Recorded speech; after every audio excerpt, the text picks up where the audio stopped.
ಶ್ರೀ ಗುರು ರಾಘವೇಂದ್ರ ಸ್ವಾಮಿ ಜ್ಯೋತಿಷ್ಯ. ಮಂತ್ರಾಲಯದಲ್ಲಿ ತಮ್ಮ ತಪೋಶಕ್ತಿಯಿಂದ ವಾಕ್ಯ ಸಿದ್ಧಿ ಮಂತ್ರಸಿದ್ಧಿ ಪಡೆದಿರುವ ಪಂಡಿತ್ ಶ್ರೀ ಅಪ್ಪಟಾಚಾರ್ಯರು ತಾಂತ್ರಿಕ ಜ್ಯೋತಿಷ್ಯರು. ಶ್ರೀ ಸಾಯಿಬಾಬಾ ಹಾಗೂ ರಾಘವೇಂದ್ರ ಸ್ವಾಮಿಯ ಆರಾಧಕರು. ನಿಮ್ಮ ಸಮಸ್ಯೆಗಳ ಪರಿಹಾರಕ್ಕೆ ಇಲ್ಲಿದೆ ದಿವ್ಯ ಮಾರ್ಗ.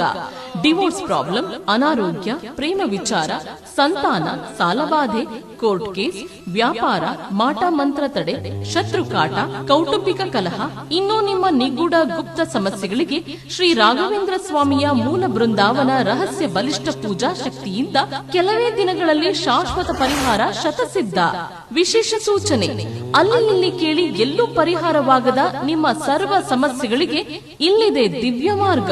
ನಂಬಿಕೆಟ್ಟವರಿಲ್ಲವೋ ಈ ರಾಯರ. ನೀವು ಬಯಸುವ ನೆಮ್ಮದಿಯ ಜೀವನಕ್ಕಾಗಿ ಒಮ್ಮೆ ಸಂಪರ್ಕಿಸಿ. ಶ್ರೀ ಗುರು ರಾಘವೇಂದ್ರ ಸ್ವಾಮಿ ಜ್ಯೋತಿಷ್ಯ, ಪಂಡಿತ್ ಶ್ರೀ ಅಪ್ಪಟಾಚಾರ್ಯರು. ಫೋನಿನ ಮೂಲಕ ಪರಿಹಾರ. ಮೊಬೈಲ್ ಸಂಖ್ಯೆ 9008111181. ಓಂ ಶ್ರೀ ಗುರುಭ್ಯೋ ನಮಃ. ಎಲ್ರಿಗೂ ನಮಸ್ಕಾರ. ಶ್ರೀ ರಾಘವೇಂದ್ರ ಕಾರುಣ್ಯ ಚಾನಲ್ಗೆ ಸ್ವಾಗತ. ಇವತ್ತಿನ ವಿಡಿಯೋದಲ್ಲಿ ಇನ್ನೇನು ಶನಿವಾರ, ಭಾನುವಾರ, ಸೋಮವಾರ ರಾಯರ ಆರಾಧನೆಯ ಪೂಜೆಯನ್ನು ಮನೆಯಲ್ಲೆಲ್ಲರೂ ಮಾಡಬೇಕು. ಅದರ ಶಾಸ್ತ್ರೋಕ್ತವಾದಂತಹ ವಿಧಾನವನ್ನು ನಿಮಗೆ ತಿಳಿಸ್ಕೊಡ್ತೀನಿ. ಬನ್ನಿ ನೋಡಿ. ಇಲ್ಲಿ ತಿಳಿಸ್ಕೊಡುವಂತಹ ವಿಧಾನ ರಾಯರ ಆರಾಧನೆಯ ಶಾಸ್ತ್ರೋಕ್ತವಾದಂತಹ ಸರಿಯಾದ ಪೂಜಾ ವಿಧಾನ. ನೀವು ಇದರಂತೆ ಮಾಡಿದ್ದೇ ಆದರೆ ಗುರುಗಳ ಅನುಗ್ರಹದ ಜೊತೆಗೆ ನಿಮಗೆ ಎಷ್ಟೋ ಸಮಸ್ಯೆಗಳಿಂದ ಮುಕ್ತಿ, ಜೊತೆಯಲ್ಲಿ ನೀವು ಏನು ಅಂದ್ಕೊಂಡಿರ್ತೀರ ಮನಸ್ಸಿನಲ್ಲಿ ಎಲ್ಲವೂ ಕೂಡ ಸಿದ್ಧಿಯಾಗುತ್ತೆ. ಹೋದ ವರ್ಷದ ಆರಾಧನೆಯ ಪೂಜೆಯ ಏನು ವಿಡಿಯೋಸನ್ನು ನೋಡಿ ಮಾಡಿದರೆ ಅದಾದ ಮೇಲೆ ಇನ್ಸ್ಟಾಗ್ರಾಮಲ್ಲಿ ನೂರಾರು ಜನ ನನಗೆ ಮೆಸೇಜನ್ನು ಮಾಡಿದ್ದಂತಹದ್ದು ತುಂಬ ಒಳ್ಳೆಯದಾಯಿತು. ಜೊತೆಯಲ್ಲಿ ಮನೆಯಲ್ಲಿ ಏನೋ ಒಂದು ರೀತಿ ಹೇಳ್ಕೊಳ್ಳಾರ್ದಂತಹ ಒಂದು ಪಾಸಿಟಿವ್ ವಾತಾವರಣ, ಮನಸ್ಸಿಗೆ ತುಂಬ ಸಂತೋಷ, ನೆಮ್ಮದಿ.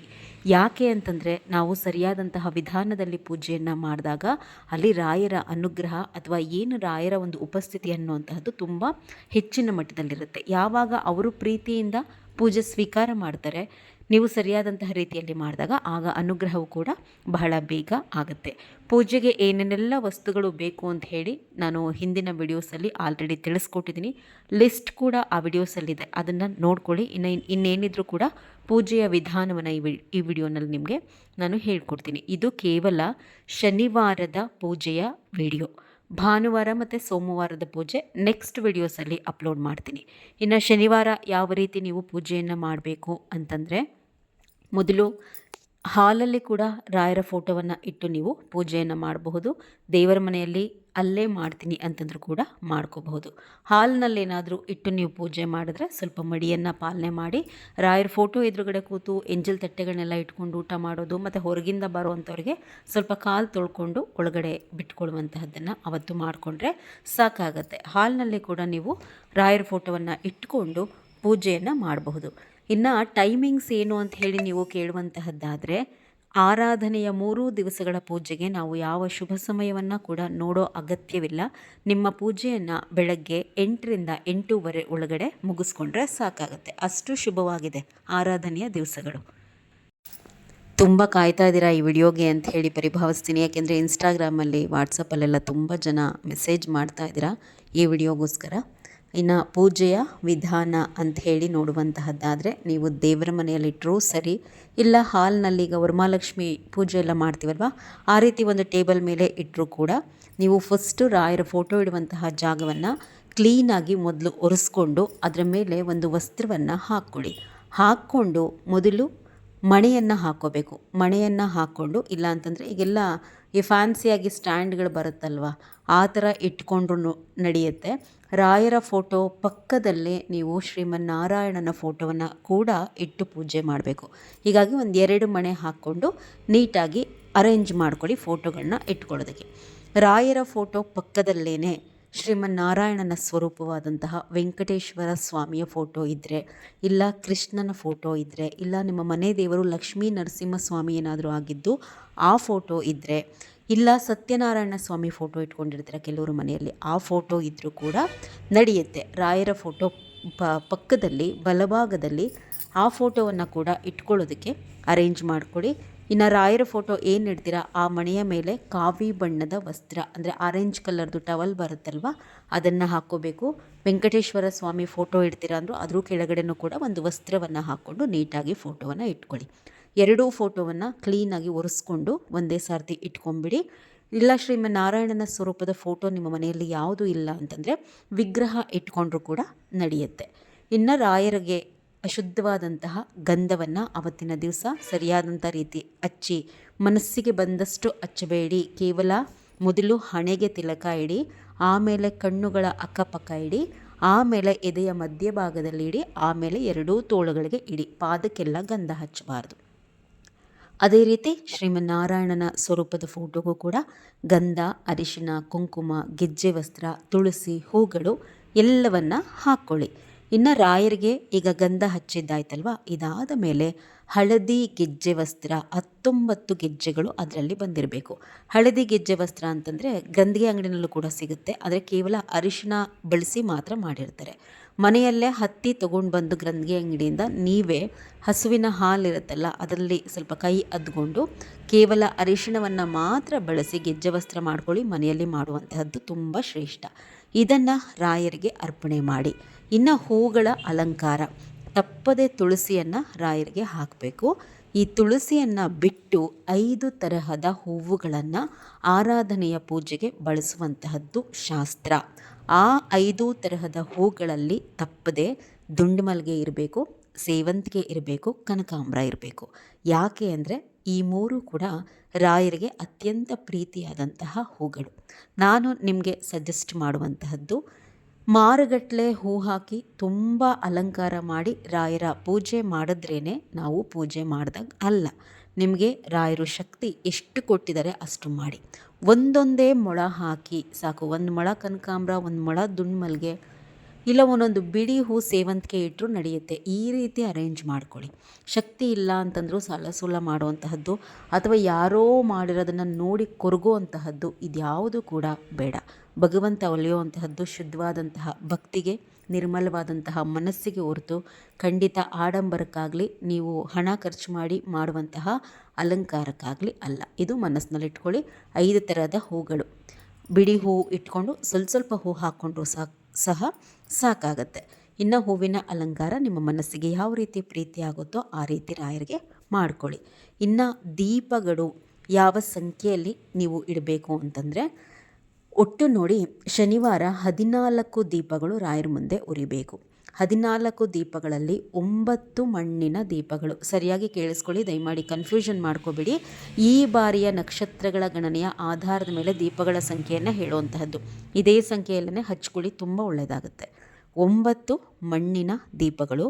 ಅದರ ಜೊತೆಯಲ್ಲಿ 5 ನೀವು ಬೆಳ್ಳಿದಾದರೂ ತಗೊಳ್ಳಿ, ಇಲ್ಲ ಹಿತ್ತಾಳೆದಾದರೂ ತಗೊಳ್ಳಿ, ಇಲ್ಲ ಕಂಚಿಂದಾದರೂ ತಗೊಳ್ಳಿ, ಆಯಿತಾ. ಇಲ್ಲ 2 ಬೆಳ್ಳಿ ದೀಪ ತೊಗೊಂಡು 2 ದೊಡ್ಡದು ದೀಪಾಲೆ ಕಂಬ ಇಟ್ಕೊಂಡು 1 ಕಾಮಾಕ್ಷಿ ದೀಪ ತಗೊಳ್ಳಿ. ಕಾಮಾಕ್ಷಿ ದೀಪ ಮನೆಯಲ್ಲಿದ್ದರೆ ತಪ್ಪದೇ ರಾಯರ ಮುಂದೆ ಹಚ್ಕೊಳ್ಳಿ. ಆರಾಧನೆಯ ದಿವಸ ತುಂಬ ಒಳ್ಳೆಯದಾಗತ್ತೆ. ಅರ್ಥ ಆಯಿತು ಅಂತ ಹೇಳಿ ಪರಿಭಾವಿಸ್ತೀನಿ. 5 ಬೆಳ್ಳಿ, ಹಿತ್ತಾಳೆ ಮತ್ತು ಕಾಮಾಕ್ಷಿ ದೀಪ ಮಿಕ್ಸ್ ಮಾಡ್ಕೊಂಡು ತಗೊಳ್ಳಿ. ಇಲ್ಲ 5 ಬೆಳ್ಳಿದು ಹಚ್ಚಿದ್ರೂ ಸರಿ, ಇಲ್ಲ 5 ಹಿತ್ತಾಳೆದು ಹಚ್ಚಿದ್ರೂ ಸರಿ, ಯಾವ ತೊಂದರೆನೂ ಕೂಡ ಇಲ್ಲ. ಏನನ್ನು ಹಾಕ್ಕೋಬೇಕು ಈ ದೀಪಗಳಿಗೆ ಅಂದರೆ, ನೋಡಿಕೊಂಡು ಯಾವುದಾದ್ರೂ 2 ದೀಪಗಳಿಗೆ ತುಪ್ಪವನ್ನು ಹಾಕ್ಕೊಳ್ಳಿ. ಇನ್ನು ಮಿಕ್ಕದಂತಹ ಎಲ್ಲ ದೀಪಗಳಿಗೂ ಕೂಡ 5 ತರಹದ ಎಣ್ಣೆ, ಇಲ್ಲ ಅಂದರೆ ಕೊಬ್ಬರಿ ಎಣ್ಣೆ ಅಂತಂದರೆ ಈ ಗಾಣಗಳಲ್ಲಿ ಆಡಿಸಿ ಇಟ್ಕೊಂಡಿರ್ತೀರ ಮನೆಯಲ್ಲಿ ಕೆಲವರೆಲ್ಲ, ತೋಟ ಇರುವಂತಹವರು.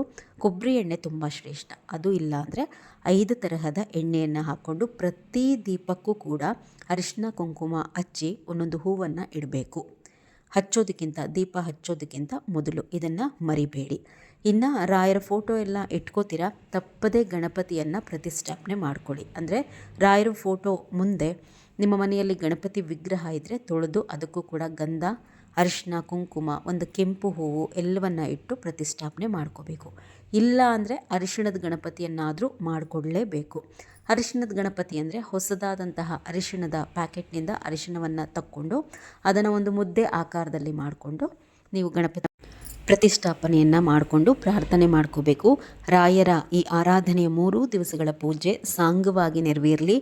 ಏನೆಲ್ಲ ನಾನು ಮನಸ್ಸಿನಲ್ಲಿ ಸಂಕಲ್ಪ ಮಾಡ್ಕೊಂಡಿದ್ದೀನೋ ಅದು ಈಡೇರೋದಕ್ಕೆ ನೀವು ಕೂಡ ಅನುಗ್ರಹ ಮಾಡಿ ಅಂತ ಹೇಳಿ ಗಣಪತಿಯನ್ನು ಪ್ರಾರ್ಥನೆ ಮಾಡ್ಕೊಳ್ಳಿ. ಇನ್ನು ಅಲಂಕಾರ ಆಯಿತು, ದೀಪ ಆಯಿತು. ಪೂಜೆಯ ವಿಧಾನ ಅಂತ ಹೇಳಿದ್ರೆ ತುಳಸಿ ಗಿಡಕ್ಕೂ ಕೂಡ ವಿಶೇಷವಾದಂತಹ ಅಲಂಕಾರವನ್ನು ಮಾಡಿ, ಮೊದಲು ರಾಯರು ನಿಮ್ಮ ಮನೆಗೆ ಬರೋದಿದ್ರೆ ನಿಮ್ಮ ಮನೆಯ ತುಳಸಿ ಗಿಡದ ಮುಂದೆ ಉರಿತಿರುವಂತಹ ದೀಪವನ್ನು ನೋಡಿ ಒಳಗಡೆ ಬರ್ತಾರೆ. ಆದಷ್ಟು ಅವತ್ತಿನ ದಿವಸ ತುಳಸಿ ಗಿಡಕ್ಕೆ ನೀರು ಹಾಕಿ ಸ್ವಲ್ಪ ಹೂವಿನಿಂದ ಅಲಂಕಾರ ಮಾಡಿ 2 ತುಪ್ಪದ ದೀಪವನ್ನೇ ಹಚ್ಚಿರ, ಇದು ತುಳಸಿ ಗಿಡದ ಮುಂದೆ. ಇದಾದ ಮೇಲೆ ಹೊಸ್ತಿಲನ್ನೆಲ್ಲ ಅಲಂಕಾರ ಮಾಡಿಕೊಂಡು 2 ದೀಪಗಳನ್ನ ಹೊಸ್ತಿಲ ಮೇಲೆ ಕೂಡ ಹಚ್ಕೋಬೇಕು. ರಂಗೋಲಿ ಎಲ್ಲ ಚೆನ್ನಾಗಿ ಹಾಕ್ಕೊಂಡು ಹಬ್ಬಗಳಲ್ಲಿ ಹಾಕೋತಿರಲ್ವ, ಆ ರೀತಿ ವಿಶೇಷವಾಗಿ ಕಲ್ಲರೆಲ್ಲ ಹಾಕಿ ಅಲಂಕಾರ ಮಾಡಿ ರಂಗೋಲಿ ಹಾಕಿ ಮನೆ ಬಾಗಿಲಿಗೆ. ರಾಯರಿಗೆ ತುಂಬ ಇಷ್ಟ ಅಂತೆ ಈ ರೀತಿ ಹೊಸ್ತಿಲಿಗೆ ಆಮೇಲೆ ಮನೆಯ ಬಾಗಿಲಿಗೆ ತಪ್ಪದೆ ಮಾವಿನ ತೋರಣವನ್ನು ಕಟ್ಟಬೇಕು. ಮಾವಿನ ತೋರಣ ಕಟ್ಟಿ ಹೊಸ್ತಿಲಿಗೆ ಮತ್ತು ಮೇಲ್ಗಡೆ ಎಲ್ಲ ಹೂವಿನ ಅಲಂಕಾರವನ್ನು ಮಾಡ್ಕೊಳ್ಳಿ ಮನೆಯ ಬಾಗಿಲಿಗೆ. ಹಬ್ಬ ಯಾವ ರೀತಿ ಮಾಡ್ತೀವಲ್ವ ಅದೇ ರೀತಿ ಆರಾಧನೆಯ ಪೂಜೆಯನ್ನು ಮಾಡಬೇಕು. ರಾಯರು ಇದೆಲ್ಲ ನಾವು ಬಾಗಿಲಿಗೆ ಅಲಂಕಾರವನ್ನು ಮಾಡಿರೋದನ್ನು ನೋಡಿ ಸಂತೋಷ ಪಡ್ತಾರಂತೆ. ಹಾಗಾಗಿ ಇನ್ನು ಇದಾಗುತ್ತೆ. ಇನ್ನು ದೇವರ ಮನೆಯಲ್ಲಿ 2 ದೀಪವನ್ನು, ಇದೆಲ್ಲ ಏನು ನಾನು ದೀಪಗಳ ಸಂಖ್ಯೆ ಹೇಳಿದ್ನಲ್ಲ ಇದೆಲ್ಲ ರಾಯರಿಗಾಯಿತು. ಇದು ನೀವು ಮಾಮೂಲಿ ಏನು 2 ದೇವ್ರ ಮನೆಯಲ್ಲಿ ದೀಪ ಹಚ್ತೀರಾ ಅದನ್ನು ನಿಮ್ಮ ಕುಲದೇವರನ್ನು ನೆನೆಸ್ಕೊಂಡು ಹಚ್ಕೊಳ್ಳಿ. ಇದಾದ ನಂತರ ನೀವೇನು ಮಾಡಬೇಕು ಅಂತಂದರೆ, ರಾಯರ ಮುಂದೆ ದೀಪಗಳನ್ನು ಹಚ್ಚೋದಕ್ಕಿಂತ ಮೊದಲು ಕಾಯಿ ಸಂಕಲ್ಪ ಮಾಡ್ಕೋಬೇಕು. ಕಾಯಿ ಸಂಕಲ್ಪ ಅಂದರೆ ಇದನ್ನು ಯಾವಾಗ ಮಾಡ್ಕೋಬೇಕು ಅನ್ನೋದು ಗೊತ್ತಿಲ್ಲ, ಯಾವ ರೀತಿ ಮಾಡಬೇಕು ಅನ್ನೋದು ಗೊತ್ತಿಲ್ಲ. ಮನಸ್ಸೋ ಇಚ್ಛೆ ಹೇಳ್ಕೊಡ್ತಾರೆ ಕಾಯಿ ಸಂಕಲ್ಪದ ವಿಧಾನವನ್ನು. ಇದು ಆರಾಧನೆಯ ದಿವಸ ನಾವು ಮಾಡ್ಕೊಳ್ಳುವಂತಹದ್ದು. ಶನಿವಾರ ಪೂರ್ತಿಯಾಗಿ ನಾರು ಸುಳಿಬೇಡಿ. ಅಂದರೆ ಈಗ ಕಾಯಿ ನಾರನ್ನು ತಕ್ಕೋಬೇಕು, ಅಂದರೆ ಪೂರ್ತಿ ನಾರನ್ನು ಸುಳ್ಕೋಬಾರ್ದು, ಒಂದು ಲೇಯರ್ ಅದರ ಮೇಲೆ ಬಿಟ್ಕೊಳ್ಳಿ. ದೀಪ ಹಚ್ಚೋದಕ್ಕಿಂತ ಮೊದಲು ನಿಮ್ಮ ಕೈಯಲ್ಲಿ ಈ ಕಾಯಿಯನ್ನು ಇಟ್ಕೊಂಡು ರಾಯರನ್ನು ಪ್ರಾರ್ಥನೆ ಮಾಡ್ಕೋಬೇಕು. ಮನೆಯಲ್ಲಿ ಯಾರ್ಯಾರೆಲ್ಲ ಇದ್ದೀರಾ ಅವ್ರಿಗೆಲ್ಲ ಏನೆಲ್ಲ ಸಮಸ್ಯೆಗಳಿದೆ ಅಥವಾ ಏನೆಲ್ಲ ಇಷ್ಟಾರ್ಥಗಳು ರಾಯರಿಂದ ಈಡೇರಿಕೆ ಆಗಬೇಕು ಇದೆಲ್ಲವನ್ನು ರಾಯರ ಹತ್ರ ಪ್ರಾರ್ಥನೆ ಮಾಡಿಕೊಂಡು ಈ ಕಾಯಿನ ರಾಯರ ಫೋಟೋ ಏನಿರುತ್ತಲ್ವ ಅದರ ಬಲಭಾಗದಲ್ಲಿ ಒಂದು ವಸ್ತ್ರವನ್ನು ಹಾಕಿ ಇಟ್ಬಿಡಬೇಕು. ನೆಕ್ಸ್ಟ್ ವಿಡಿಯೋಸಲ್ಲಿ ಹೇಳ್ತೀನಿ ಈ ಕಾಯಿಯನ್ನು ಏನು ಮಾಡಬೇಕು ಎತ್ತ ಅಂತ ಹೇಳಿ. ಈಗ ಕಾಯಿ ಸಂಕಲ್ಪ ಮುಗಿಯುತ್ತೆ. ದೀಪವನ್ನು ಹಚ್ಕೊಳ್ಳಿ. ಮೊದಲು ಶ್ರೀಮನ್ನಾರಾಯಣನನ್ನು ಪ್ರಾರ್ಥನೆ ಮಾಡಿಕೊಂಡು ಮೊಬೈಲ್ನಲ್ಲಿ ರಾಯರ ಗುರುಸ್ತೋತ್ರವನ್ನು ಹಾಕಿಬಿಡಿ. ಹೆಣ್ಮಕ್ಳು ಗಂಡ್ಮಕ್ಳು ಯಾರೂ ಕೂಡ ಗುರುಸ್ತೋತ್ರವನ್ನು ಹೇಳ್ಕೊಳ್ಳುವಂತಹದ್ದು ಬೇಡ. ಹೆಣ್ಮಕ್ಳು ಪಾರಾಯಣ ಮಾಡಬಾರ್ದು, ಗಂಡಸರು ಹೇಳ್ಕೊಳ್ಬಹುದು, ಆದರೆ ಇದು ಗುರುಗಳಿಂದ ಉಪದೇಶವಾಗಿರಬೇಕು ಅಂತ ಹೇಳ್ತಾರೆ. ಅದರ ಜೊತೆಯಲ್ಲಿ ನಾನ್ ವೆಜ್ ತಿನ್ನುವಂತಹವರು ಆದಷ್ಟು ಈ ಸ್ತೋತ್ರವನ್ನು ಪಾರಾಯಣ ಮಾಡಬಾರ್ದು. ಆದರೆ ಮೊಬೈಲ್ನಲ್ಲಿ ಹಾಕ್ಕೊಂಡು ಕೇಳುವಂತಹದ್ದು ತುಂಬ ಒಳ್ಳೆಯದು. ದೀಪ ಹಚ್ಚುವಂತಹ ಸಂದರ್ಭದಲ್ಲಿ ಈ ಸ್ತೋತ್ರವನ್ನು ಹಾಕಿ ಕೇಳ್ತಾ ಮನಸ್ಸಿನಲ್ಲಿ ಓಂ ಶ್ರೀ ರಾಘವೇಂದ್ರಾಯ ನಮಃ ಅಂತ ಹೇಳ್ತಾ ದೀಪಗಳನ್ನು ಹಚ್ಕೊಳ್ಳಿ. ಇದಿಷ್ಟು ದೀಪವನ್ನು ಹಚ್ಚಿದ್ದಾಯಿತು. ಇದಾದ ನಂತರ ಅಗರಬತ್ತಿಯಿಂದ ಧೂಪ ತೋರಿಸುವಂತಹದ್ದನ್ನು ಮಾಡಿ ಕಾಯಿ ಸಂಕಲ್ಪ ಮಾಡಿಕೊಂಡು ಕಾಯಿಯನ್ನು ರಾಯರ ಬಲಭಾಗಕ್ಕೆ ಇಡ್ತಿರಲ್ವ, ಹೇಳೋದನ್ನು ಮರೆತೆ ಆಗ ಕೆಂಪು ಅಕ್ಷತೆಯನ್ನು ಮಾಡಿಟ್ಕೊಂಡಿರಬೇಕು ನೀವು.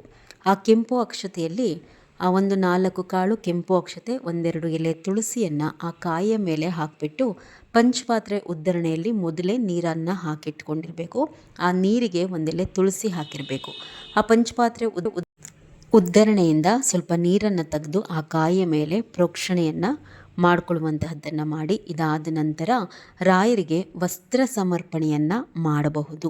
ಗ್ರಂಥಿಗೆ ಅಂಗಡಿನಲ್ಲಿ ನೋಡಿ ಹೆಗಲ ಮೇಲೆ ಹಾಕೋತಾರಲ್ವ ಟವಲ್ಲು, ಆ ಥರನಲ್ಲಿ ಚೆನ್ನಾಗಿರೋದು ಸಿಗುತ್ತೆ. ಒಂದು 60 ರೂಪಾಯಿ ಕೊಟ್ಟರೆ ಕೊಡ್ತಾರೆ. 50-60 ರೂಪಾಯಿಗೆ ಶಲ್ಯ, ಕೇಸರಿ ಬಣ್ಣದ್ದು ಶಲ್ಯ ಕೊಡಿ ಅಂತಂದರೆ ಕೊಡ್ತಾರೆ.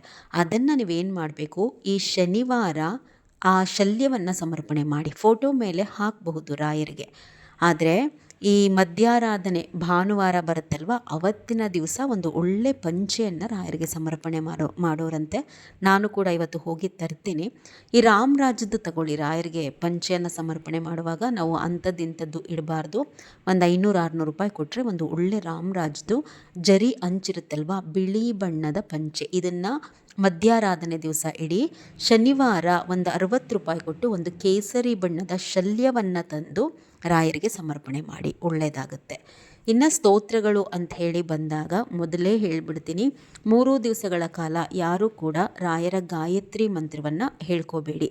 ಆರಾಧನೆಯಲ್ಲಿ ನಾವು ಗಾಯತ್ರಿ ಮಂತ್ರ ಪಾರಾಯಣ ಮಾಡಬಾರ್ದು. ವಿಷ್ಣು ಸಹಸ್ರನಾಮವನ್ನು ಕೂತು ಪೂರ್ತಿಯಾಗಿ ಹೇಳ್ಕೊಳ್ಳಿ. ಇದಾದ ನಂತರ ರಾಯರ ಅಷ್ಟೋತ್ತರ ಆದಮೇಲೆ ಅಕ್ಷರ ಮಾಲಿಕ ಸ್ತೋತ್ರ. ಇನ್ನು 1008 ಬಾರಿ ಸಂಕಲ್ಪ ಮಾಡಿಕೊಂಡು ರಾಯರೆದುರುಗಡೆ ಕೂತು ಓಂ ಶ್ರೀ ರಾಘವೇಂದ್ರಾಯ ನಮಃ ಅಂಥೇಳಿ ಹೇಳ್ಕೊಳ್ಳುವಂತಹದ್ದು ತುಂಬ ಒಳ್ಳೆಯದು. ಇದಕ್ಕೆಲ್ಲ ಸಮಯ 1 ಗಂಟೆ ಆದರೂ ಬೇಕು. ನೀವು ಇನ್ನೊಂದು ಏನು ತಿಳ್ಕೊಬೇಕಾಗಿರೋದು ಅಂದರೆ, ರಾಯರ ಆರಾಧನೆ ನಮಗೆ ಪ್ರತಿನಿತ್ಯ ಇರುವಂತಹದ್ದಲ್ಲ.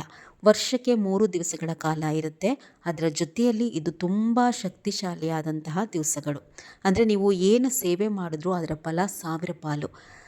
ಹಾಗಾಗಿ ನಾವು ಈ ಆರಾಧನೆಯ ಸಮಯದಲ್ಲಿ ನಮ್ಮ ಸಮಯ ಏನಿರುತ್ತೆ ಅದನ್ನು ಆದಷ್ಟು ರಾಯರ ಸೇವೆಗೆ, ಈ ರೀತಿ ಸ್ತೋತ್ರಗಳನ್ನು ಹೇಳ್ಕೊಳ್ಳೋದಕ್ಕೆ, ಗುರುಚರಿತ್ರೆ ಪಾರಾಯಣ ಮಾಡೋದಕ್ಕೆ, ಒಟ್ಟಿನಲ್ಲಿ ರಾಯರ ಸ್ಮರಣೆಯಲ್ಲಿ ಈ ಆರಾಧನೆಯ 3 ದಿವಸಗಳು ಕಳೆದ್ರೆ ಅತ್ಯಂತ ಪುಣ್ಯ.